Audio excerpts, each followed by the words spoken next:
The air in the war room was thick with a silence that felt heavier than the century of mud and clay they had just conquered. It was a silence born of disbelief, exhaustion, a fragile, shimmering hope that no one dared voice too loudly. Hours earlier, deep within the waterlogged depths of the garden shaft, the industrial caisson had finally bottomed out on something solid, something unnatural. It wasn't the usual splintered wood or scattered debris. This was a perfectly flat, stone-lined chamber. A vault that had defied every flood tunnel and every curse the island could conjure. And there, sitting in the absolute center, was a box. A box that gleamed with a soft, buttery yellow light. Even under the harsh glare of the underwater cameras, it was a sight that stopped hearts and stole the air from lungs. Rick Lagina, his face etched with the lines of a decades-long obsession, stared at the monitor, his knuckles white as he gripped the edge of the table.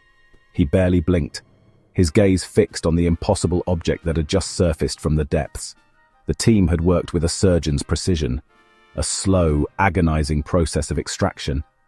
Every splash of water echoed like a thunderclap in the charged atmosphere. They had brought it to the surface, encased in a protective crate, the mud of Oak Island still clinging to its sides like a possessive shroud. Now it sat in a secure, climate-controlled container, awaiting its journey. The box was carefully loaded onto a secured, unmarked vehicle. As the taillights disappeared down the causeway, a collective sigh rippled through the team. Arrangements were made with a world-class laboratory, a place with the technology and expertise to handle something of this magnitude. The logistics were a military-style operation.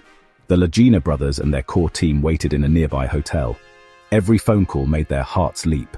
Every email notification felt like it could be the one. Surreal, looking at past theories while the concrete answer was miles away. The world was holding its breath. The day of the announcement arrived not with a whisper, but with the full force of a global media event.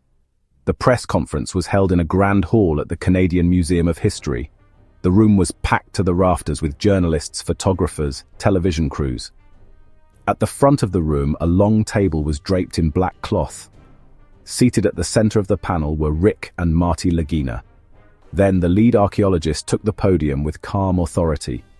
She detailed the rigorous scientific process the artifact had undergone: X-rays, kinetic scans, spectrographic analysis. Initial results sent a ripple through the scientific community. Every word she spoke was dismantling centuries of myth. Finally, the moment everyone was waiting for arrived. "The time for speculation is over," she said, her voice clear and steady. She gestured to a covered object that had been sitting on a pedestal next to the podium. The tension in the room was unbearable. The world was on the precipice of a revelation. To their left, the lead archaeologist. To their right, a world-renowned symbologist and a Templar historian. She built the evidence, brick by brick. Finally, the moment everyone was waiting for. The room was silent, save for the frantic clicking of camera shutters. Hands hovered over the cloth. Breath was held across the globe. Then, slowly, the moment of unveiling began. With a slow, deliberate movement, two museum curators stepped forward and carefully lifted the black velvet cloth. A collective gasp swept through the hall. There it was, the Oak Island treasure, revealed to the world for the first time. It was a coffer, a small ornate chest made of a gold so rich and warm it seemed to drink in the light. It was not a pirate's chest, crudely built and overflowing with coins. This was a masterpiece of craftsmanship. It was roughly the size of a large book. Its surface was covered in a breathtaking display of intricate engravings and relief work. The symbologist on the panel stepped forward to explain the stunning iconography. On the lid, a prominent Templar cross, Masonic square and compasses, Egyptian hieroglyphs along the sides. The hieroglyphs clearly depicted a journey across a great sea. The corners were protected by finely wrought filigree. The clasp was a complex mechanism shaped like an Ouroboros, a clean, gleaming surface covered in symbols, a language of icons, familiar yet deeply mysterious. As the cameras flashed, the gold seemed to dance. Rick Lagina watched, his expression one of quiet awe. He had imagined this moment in 1,000 different ways, but the reality was more profound than his imagination. It was beautiful, it was mysterious, and it was above all, real. The unveiling was complete. The object was no longer a myth, it was a tangible piece of history. With the coffer now revealed in all its golden glory, the lead archaeologist returned to the podium. Her voice conveyed the gravity of the findings.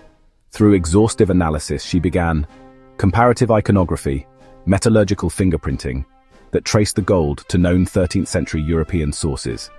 She paused for effect, letting the weight of her next words settle upon the room.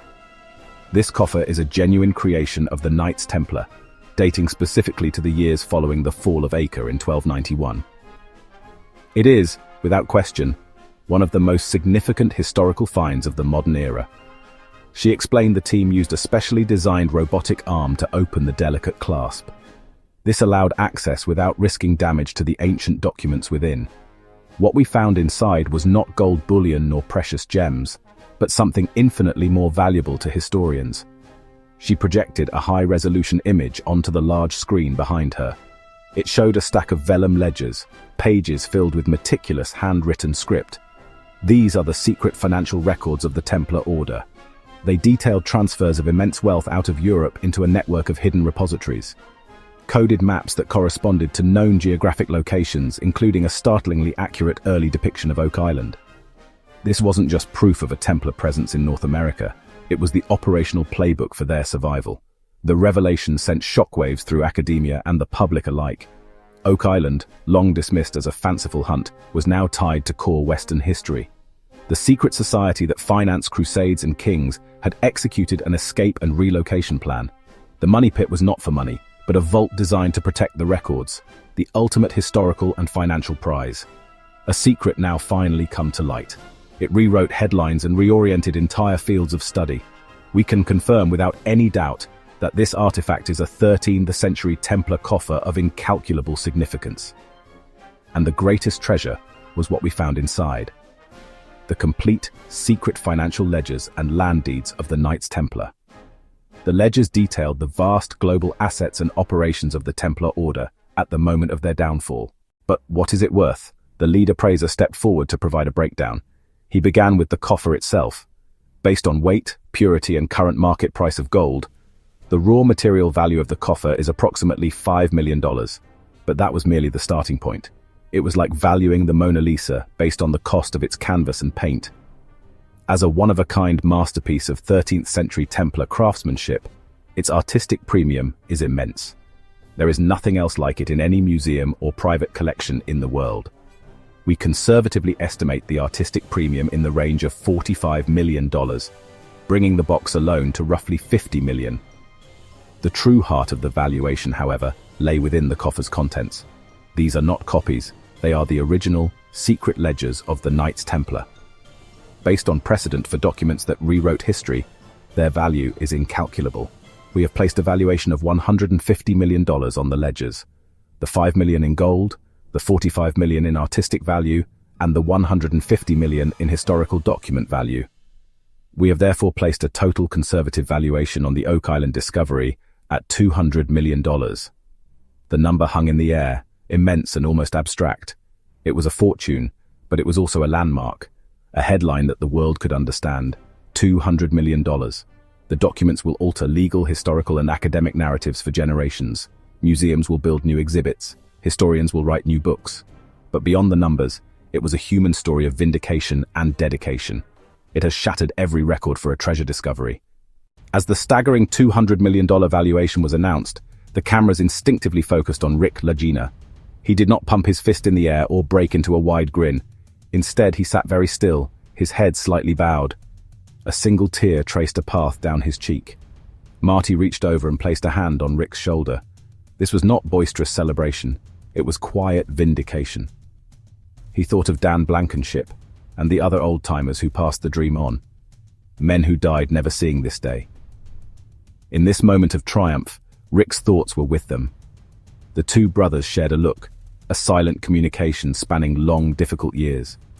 Later, away from cameras, Rick described it not as excitement, but as peace. The burden he'd carried since childhood had lifted. The 1965 Reader's Digest story that captivated him was real. The island's voices and whispers were echoes of history. The gold box was more than an artifact. It confirmed his intuition and faith.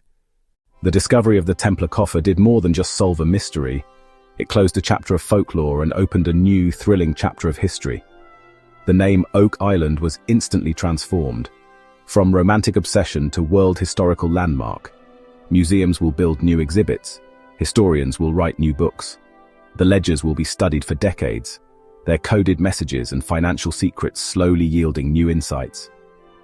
The Oak Island mystery is no longer a mystery. It is a confirmed $200 million fact that will now be studied for centuries. Rick Lagina's discovery has not just made him a part of the story, it has made him the author of its final, triumphant chapter. Please subscribe to our channel History Documentary Hub for more insightful videos and intriguing content.